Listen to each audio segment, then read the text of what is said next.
드리고 싶은 이야기는 하나님 마음인데요. 하나님 마음은 항상 잃은 자녀에게 있습니다. 오늘 박보영 목사님께서 누가복음 15장을 읽으셨는데 누가복음 15장 1절은 이렇게 기록을 하고 있어요. 모든 세리와 죄인들이 말씀을 들으러 가까이 나아오니 바리새인과 서기관들이 수군거려 이르되 이 사람이 죄인을 영접하고 음식을 같이 먹는다 하고 뒷담화를 하고 있어요. 빨리 말하면 뒷담화를 하고 있는 거예요. 많은 세리와 죄인들이 주님을 바라보고 주님, 우리에게도 먹여주실 말씀의 양식이 있을까요? 주님, 우리도 주님 품으로 나아갈 수 있을까요? 하는 마음으로 어렵게 발걸음을 띄어 주님께 나가오니까 주님께서 그들을 다 영접하고 끌어안고 그들에게 말씀을 전하고 심지어 그들하고 식사까지 하셨다는 거예요. 그 모습을 보고 유대 지도자들이 뒤에서 흉을 보는 거예요. 저 사람이 죄인과 밥을 먹는다? 저 사람들이 죄인과 대화한다? 이렇게 흉을 보는 것입니다. 그 이야기를 듣고 예수님께서 그 질문에 대답으로 주신 이야기가 오늘 읽으신 본문의 이야기인데, 오늘 읽으신 본문의 이야기는 세 가지의 똑같은 비유로, 세 가지의 다른 비유이지만 메시지는 똑같은 비유로 구성이 되어 있습니다. 첫 번째는 잃은 양 한 마리에 관한 비유를 드셨고요, 두 번째는 잃은 드라크마 한 입에 관한 비유를 드셨고, 세 번째는 잃은 아들의 비유를 들었지요.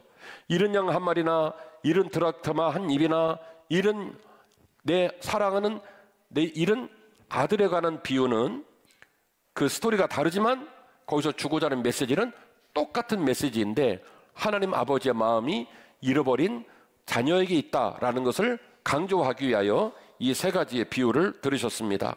이 세 가지의 비유에 나타난 아버지의 마음이 무엇일까? 바로 7절 말씀인데요.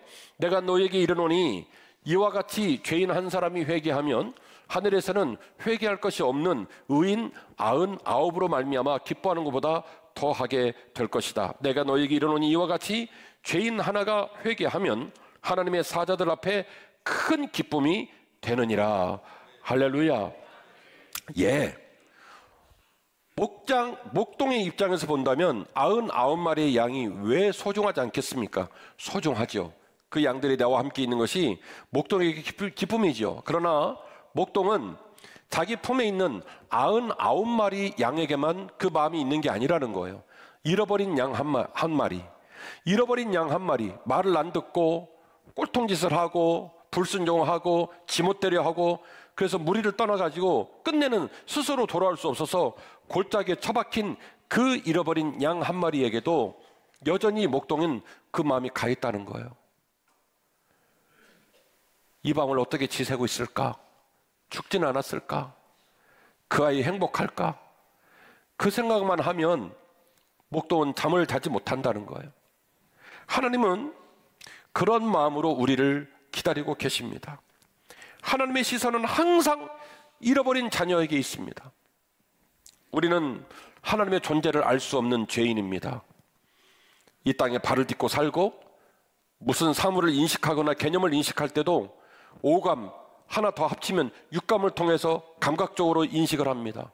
그러니 피조물이 조물주를 이해한다, 피조물이 조물주를 파악하고 산다, 거의 불가능에 가깝습니다. 그래서 가끔씩 정신을 차리면 없던 믿음이 있는 것처럼 보이지만 우리는 곧잘 넘어지고 방황하고 좌절할 때가 너무나 많습니다. 우리가 어찌 하나님을 스스로 사랑할 수 있을까요? 그래서 우리는 주 앞에서 잃은 아들처럼, 잃어버린 양처럼 보일 때가 너무나 많습니다. 그러나 그럼에도 불구하고 우리가 기억할 것은 하나님 아버지는 항상 여전히 우리를 그리워하신다는 거예요. 우리를 사랑하신다는 거예요. 하나님 아버지가 지금도 우리를 기다리신다는 거예요. 여러분, 이 사실을 꼭 기억하시기를 주의 이름으로 축원합니다. 오늘 말씀이 계속 이어지는 가운데 이 아버지의 마음이 느껴지시기를 주의 이름으로 축원합니다. 그렇다면 하나님 아버지는 어떤 마음을 갖고 계시기에, 하나님 아버지는 어떤 습성과 어떤 삶의 목적성을 갖고 있기 때문에 잃어버린 자식을 그렇게 기다린다고 말하고 있을까요? 동구밭에 애끓는 아버지의 눈물이 있습니다. 동구밭에 애끓는 아버지의 눈물이 있습니다. 누가복음 15장 17절입니다. 이에 스스로 돌이켜 이르되 내 아버지에게는 양식이 풍족한 품꾼이 얼마나 많은가. 나는 여기서 추려 죽는구나. 내가 이런 아버지에게 가서 이르되 아버지, 내가 하늘과 아버지 앞에 죄를 많이 지었습니다. 그래서 지금부터는 아버지의 아들이라 차마 부를 수가 없사오니 차라리 저를 품꾼의 하나로 보소서 하리라 하고, 이렇게 기록되어 있습니다. 잘 아시는 것처럼 아버지가 생전에 계신데 또라이인 둘째 아들이 아버지한테 유산을 달라고 그랬어요. 그 말을 바꿔서 말하면 우리 아버지 빨리 죽었으면 좋겠다라는 말처럼 들리는 아주 불경스러운 행동입니다. 생전에 있는 아버지한테 유산을 신청해가지고 둘째 아들이 그 유산을 다 받아가지고 먼 나라에 가서 허랑방탕하게 다 썼습니다. 그리고 거지 상거지꼴이 됐습니다. 어떤 집에 가서 돼지들이 먹는 쥐엄나무 열매를 먹게 생겼는데 심지어 그 주인은 돼지는 먹을지 몰라도 너는 먹지 말라고 해서 그 쥐엄나무 열매조차도 못 먹겠다고 얘기를 합니다. 죽기 직전입니다. 사람만 있을 뿐 죽기 직전입니다.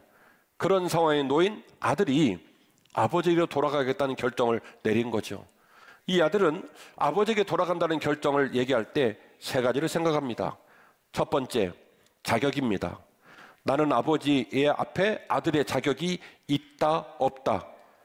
앞만 봐도 내가 한 짓거리를 보니까, 내가 살아온 삶을 보니까 나는 더 이상 아버지 앞에 아들의 직위를, 아버지의 자격을 유지할 수가 없다. 이게 아들의 판단이에요. 두 번째는 조건입니다.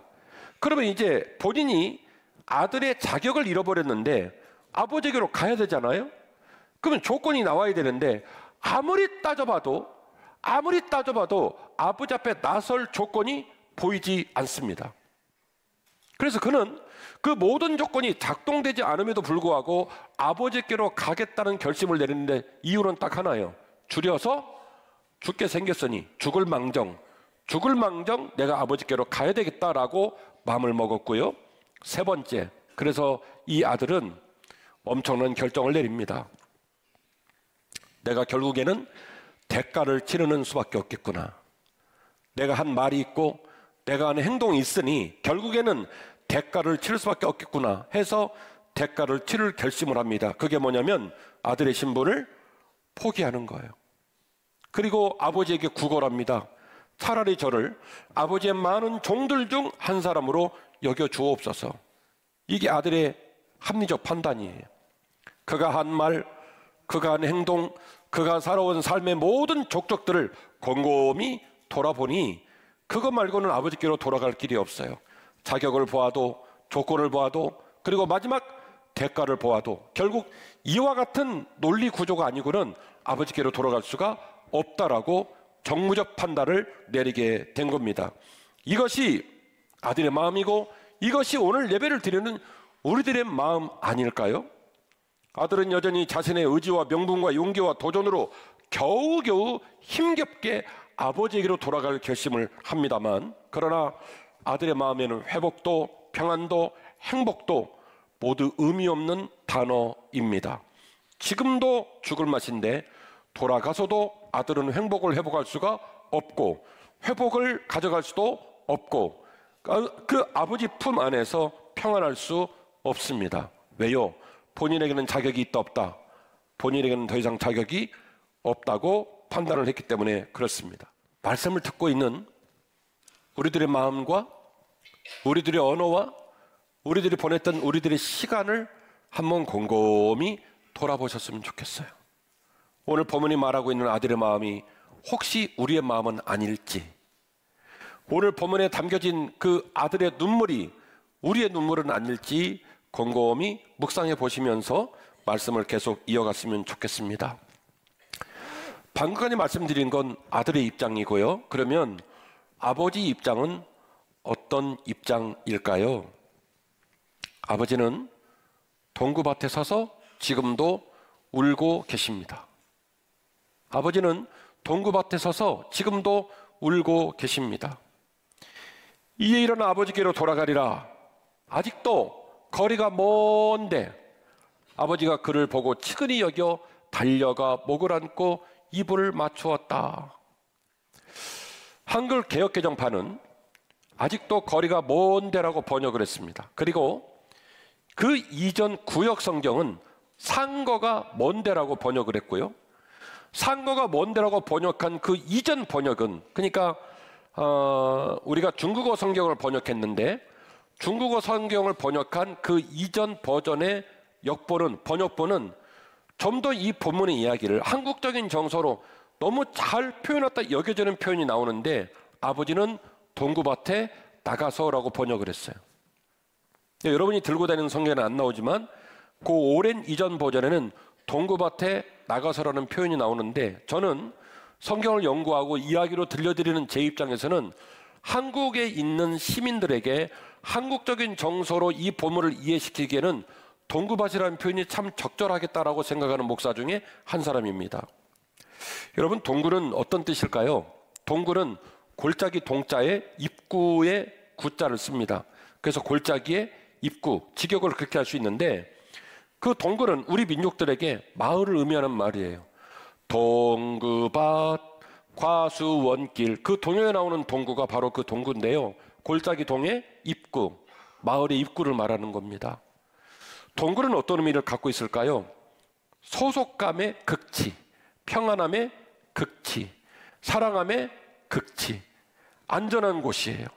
동구 안에 있으면 슬퍼할 수 없고, 동구 안에 있으면 행복하고, 동구 안에 있으면 소속감이 있기 때문에 자신감이 있습니다. 그 동구 밖은 그 물리적 거리를 말하는 게 아니에요. 동구 밖이 어디까지냐, 3km 바깥이냐, 5km 바깥이냐, 이 말이 아니고 그 마을 공동체의 사랑과 소속감이 끝나는 위치를 말하는 거예요.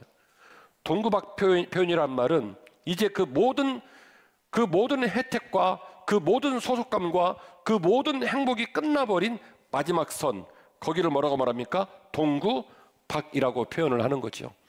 지금 아버지가 어디 나와 계시냐면 동구 밖에 나와 계신 거예요. 마을을 떠나고 소속과 사랑과 행복의 터전을 떠나버린 아들, 그 아들이 오기만을 바라보면서 아버지는 어디에 나와 계시냐면 동구밭에 나와 있습니다. 이 기다림이라는 정서는 한국 역사에 굉장히 중요한 의미를 갖고 있습니다. 여러분, 망부석이란 말 기억나시죠? 망부석 설화가 우리나라에는요 전국에 흩어져 있어요. 바닷가에도 있고 산중에도 있고 성토에도 있고, 때로는 부인이 남편을 기다리고, 때로는 남편이 아내를 기다리고, 때로는 부모님이 자식을 기다리는 동구밭. 그 기다림이 사무쳐서 결국 뭐가 됐다는 거예요? 움직이지 못하고 돌이 되었다. 그래서 뭐라고 말합니까? 망부석이라고 이야기를 하는 거예요. 음식을 끊고, 마시는 걸 끊고, 그리고 잠도 자지 않은 채로 마을을 떠나고 가정을 떠난 누군가를 기다리는 그 지난 기다림의 마음에 동구밭의 의미가 있어요. 아버지가 어디 나와 있냐면 동구밭에 나와 계신 거예요. 잃어버린 그 아들이 돌아오기만을 바라보면서 동구밭에 나가 있다고 말하고 있습니다. 그리고 누가복음 15장 20절 말씀 보니까 아버지는 아직은 거리가 먼데, 제가 말하는 버전으로 말하면 동구밭까지 나와서 아들을 기다리고 있는데 그 아들이 이제 아들에게로 온 거예요. 그 아들을 보고 아버지가 품었던 마음은 뭐냐면 그를 측은히 여겨, 또 다른 성경 버전으로 불쌍히 여겨라고 번역을 했는데 이것도 좀 아쉬워요. 아이고, 이왕 돌아온 놈을 어떻게 해? 꼴배기 싫어서 안 왔으면 했는데 상 거짓골이 되어서 이왕 온 걸 어떻게 그냥 좀 봐주자, 이런 표현이 아니에요. 그를 측은히 여겼다, 그를 불쌍히 여겼다는 표현은 이런 유의 표현이 아니에요. 헬라 원어를 보니까 에스플랑크 니스테라고 되어 있는데 측은히 여겼다, 에스플랑크 니스테. 이 단어의 원형을 보면요, 스플랑크 논이라는 말이 있는데요, 이 스플랑크 논이라는 말은 창자, 내장 을 뜻해요. 명사인데 스플랑크 논 하면은 창자, 내장을 말하고요. 스플랑크 니조마이라는 동사형으로 바뀌면 어떻게 되냐면 이 창자가 이 내장이 끊어질 듯하고 녹아내리고 뒤집어지는 현상을 스플랑크 니조마이라고 얘기를 합니다. 아버지가 그 아들을 측은히 여겼다라는 말은 그냥 좀 불쌍히 여겼다, 멀리 떠났다 돌아오니까 안쓰러워서 그냥 그를 측은히 여겼다, 이런 류의 표현이 아니고 스플랑크 니조마이, 마치 창자가 낱낱이 끊어지는 아픔으로, 내장이 녹아내리는 아픔으로 아들을 불쌍히 여겼다는 거예요. 야 이놈아, 좀 일찍 오지, 좀 빨리 오지, 이제 오냐. 스플랑크 니조마이. 제 이 말을 몇 분이 공감하실지 모르겠지만 새끼를 키워본 부모님은 제 말을 이해하실 거예요. 자식이 부모를 떠나고 부모가 자식을 지킬 수 없다는 생각이 들 때 부모는 공포를 느낍니다. 지가 원해서 떠냈고, 지가 원해서 아버지와 거리를 두었다 할지라도, 지가 원해서 어머니와 거리를 두었다 할지라도 자식을 낳아본 부모는 그 자식을 생각하는 마음이 스플랑크 니조마이입니다. 자식이 눈에 안 보이니 창자가 다 딱딱딱 끊어지는 것 같고 자기 뱃속의 내장이 녹아내리는 것 같은 고통을 느낍니다. 그게 누구의 마음이냐면 바로 아비의 마음이에요. 그를 보고 측은히 여겼단 말은 스플랑크 니조마이, 창자가 다 끊어지고 내장이 녹아내리는 아픔으로 그 아들을 끌어안고 불쌍히 여겼다라는 말입니다. 그게 아버지의 마음이었어요. 그럼 보십시다. 아들의 마음하고 지금 아버지의 마음이 동에서 서해가 먼 것처럼 다르죠? 아들은 결국 대가를 치르겠다고 마음을 먹었습니다. 나는 아들로 복귀가 된다 안 된다? 안 된다. 그런데 아버지는 정작 거지 상거지 같은 아들을 만났을 때 스플랑크 니조마이, 당신의 뱃속에 있는 내장이 녹아내리고 창자가 끊어지는 아픔으로 그 아들을 가슴에 끌어안았습니다. 그러면 이제 아들은 뭐 해야 되죠? 아까 그 머나먼 타국에서 감히 고향으로 돌아올 때 그렇게 하겠다고 맘먹은 걸 해야 돼요. 그러지 않으면 가요, 못 가요? 그러지 않으면 못 가는 거니까 본인이 하겠다고 맘먹은 걸 이제 실천에 옮겨야 할 겁니다. 같이 보실까요? 중요한 본문인데요. 21절입니다. 드디어 아들이 시작을 합니다. 아들이 이르되 아버지, 내가 하늘과 아버지께 죄를 지었사오니 지금부터는 아버지의 아들이라 일컬음을 감당하지 못하겠나이다 하나. 여기까지 읽겠습니다. 자, 문장이 끊어졌어요? 이어져요? 문장이 끊어져 버렸죠. 중간에 하나라는 단어가 갑자기 인터셉트로 치고 들어오면서 문장이 끊어졌어요. 제가 이어볼까요? 아버지 아들이라 일컬음을 감당하지 못하겠나이다 하오니 저를 아들이라 부르지 마시고 오늘 이후로 종들 중 하나로 여기옵소서. 저는 아들이 아닙니다. 이게 풀버전이에요. 이 얘기를 하려고 하는 거예요. 이 명분 아니고는 아버지께로 돌아올 수가 없기 때문에 아들은 생각해요. 내가 이 말을 하고 내가 이 문장을 아버지께 고백하고 아버지 품에 종으로 살겠다라고 마음을 먹은 거죠. 이제 그 얘기를 하고 있는 거예요. 그런데 그 얘기가 진행되는 중 가장 중요한 문장이 나와야 할 위치에서 아버지가 그 말을 딱 끊어버린 거예요. 우리 어른들 말로 됐고, 예, 그 중요한 문장이 막 나오려는 순간에 아들의 말을 탁 아들이 끊어버린 거예요. 딱 끊고, 그리고 아버지가 아들이 얘기 아니라 아버지의 얘기를 합니다. 아버지는 종들에게 말합니다. 제일 좋은 옷을 내어다가 입히고 손에 가락지를 끼우고 발에 신을 신기라. 그리고 살진 송아지를 끌어다가 잡으라. 우리가 먹고 즐기다. 이 내 아들은 죽었다가 다시 살아났으며 내가 잃었다가 다시 얻었노라 하니 그들이 즐거워하더라. 아들은 쭈뼛쭈뼛거리며 아버지에게 말을 이어갑니다. 아버지, 저요 완전 나쁜 놈이에요.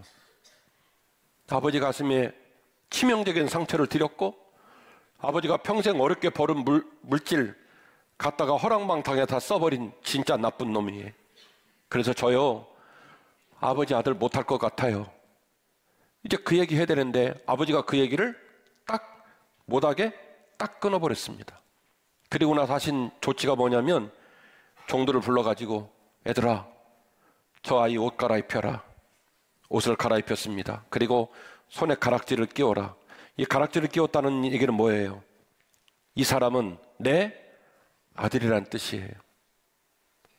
너희들이 볼 때 상거지꼴이 돼요. 어디서 온 놈인지. 이제는 쫄병으로 들어오니까, 야, 우리 종 조직에 막내 들어왔다, 신입생 들어왔다, 그렇게 생각할지 모르겠으나 손가락에 가락지를 끼우는 순간 그 아들의 신분이 다시 격상을 합니다. 가락지를 끼우는 의미는 뭐예요? 이 사람은 종이 아니라 나의 아들이라는 말이에요. 그리고 발에 신을 신겼어요. 여러분, 그 말은 무슨 얘기예요? 당시 종들은 신을 신었다, 안 신었다? 안 신었다는 거예요. 제가 탄자니아 아프리카에 선교 갔을 때 기억나시죠? 거기 밴드찬트 초등학교 갔는데 165명 아이들 중에 거의 40%밖에 신발을 안 신는 있는 모습을 보고 제가 동영상 찍어서 한국에 보내고, 여러분들이 선교원금 보내가지고 165명 시내로 나가가지고 신발 사다가 신겼잖아요. 벌써 가물가물 장로님 한 5명 데리고 다시 가야 될 것 같아요. 그래가지고 아이들이 그 신발을 신고 막 너무너무 좋아하는 거 보셨잖아요. 고대사의 종들은 신발을 신을 수가 없었어요. 그러니까 신발을 신는 거 안 신는 거 보면 종인지 주인인지 딱 알아요. 종들에게 명하여 이르기를, 우리 아들 다시 신발 신겨줘. 아들은 생각했습니다. 나 같은 놈이 어떻게 아버지에게 아들이 될 수 있을까? 나 같은 놈이 어떻게 자식의 신분을 회복할 수 있을까? 그러나 굶어 죽게 생겼으니 내가 아버지에게 가서, 아버지, 제가 다시 아들은 못하겠지만 종이라도 시켜주세요. 그렇게 맘을 먹고 갔는데 아버지는 옷 갈아입히고 가락지 끼우고 신발까지 신기고 송아지 잡아서 잔치를 열었어요. 아버지가 먼저 말하는 거예요. 입 다물어. 너 여전히 내 아들이거든? 너 여전히 내 딸이야. 내가 너를 사랑해. 이게 오늘 본문에 나오는 하나님 아버지의 마음입니다. 말씀이 결론입니다. 하나님은 우리를 실망시키지 않으시며 끝까지 사랑하시는 줄 믿으시기를 바랍니다. 하나님 품으로 돌아와 하나님과 함께 다시는 떨어지지 않고 승리하는 신앙과 인생으로 생애 마지막 순간까지 쓰임받는 저와 여러분이 되시기를 주의 이름으로 축원합니다.